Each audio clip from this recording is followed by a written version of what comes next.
దేశవ్యాప్తంగా మరోసారి petrol diesel ధరలు పెరిగాయి. నెలలో 4 సార్లు పెరగగా సగటున ₹8 వరకు వినియోగదారులపై భారం పడింది.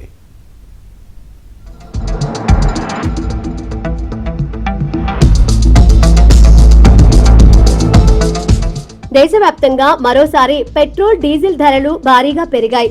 ఆయిల్ మార్కెటింగ్ కంపెనీలు లీటర్పై ₹2.84, డీజిల్పై ₹2.86 పెంచినట్లు ప్రకటించాయి. తాజా పెంపుతో హైదరాబాద్ లో లీటర్ పెట్రోల్ ₹115.69కు చేరుకోగా డీజిల్ ధర ₹103.82గా ఉంది. అటు విజయవాడలో పెట్రోల్ ₹117.19, డీజిల్ ₹104.88గా ఉంది.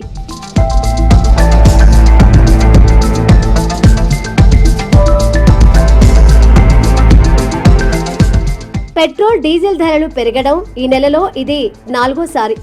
10 రోజుల్లోనే లీటర్ పెట్రోల్ డీజిల్ పై సగటున ₹8 వరకు ధర పెరిగింది.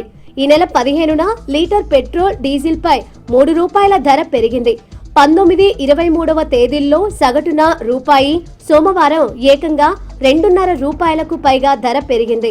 ఇప్పటికే నిత్యావసర వస్తువుల ధరలు పెరిగి ఇబ్బందులు ఎదుర్కొంటున్న ప్రజలకు ఇంధన ధరల పెరుగుదల మరింత ఆందోళన కలిగిస్తోంది.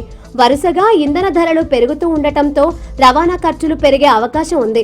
దాంతోపాటు కూరగాయలు, సరుకులు, ప్రయాణ ఛార్జీలపై కూడా ప్రభావం పడే అవకాశం ఉందని మార్కెట్ వర్గాలు చెబుతున్నాయి.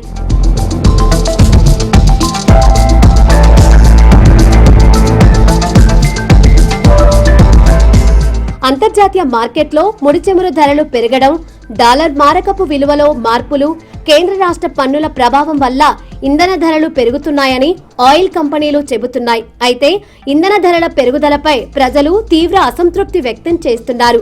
ఇంధన ధరల నియంత్రణ కోసం కేంద్ర ప్రభుత్వం చర్యలు తీసుకోవాలన్న డిమాండ్ వినిపిస్తోంది.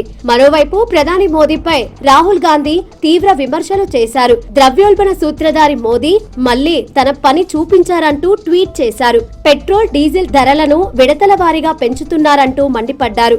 ఎన్నికలు ముగియగానే పెట్రోల్ డీజిల్ ధరలు పెంచారని, ఈ ధరల పెంపు ఇంకా కొనసాగుతూనే ఉందంటున్నారు. కానీ మోదీ ప్రభుత్వం ఎప్పటిలానే ఎన్నికలతో బిజీగా ఉన్నారంటూ సెటైర్ వేశారు.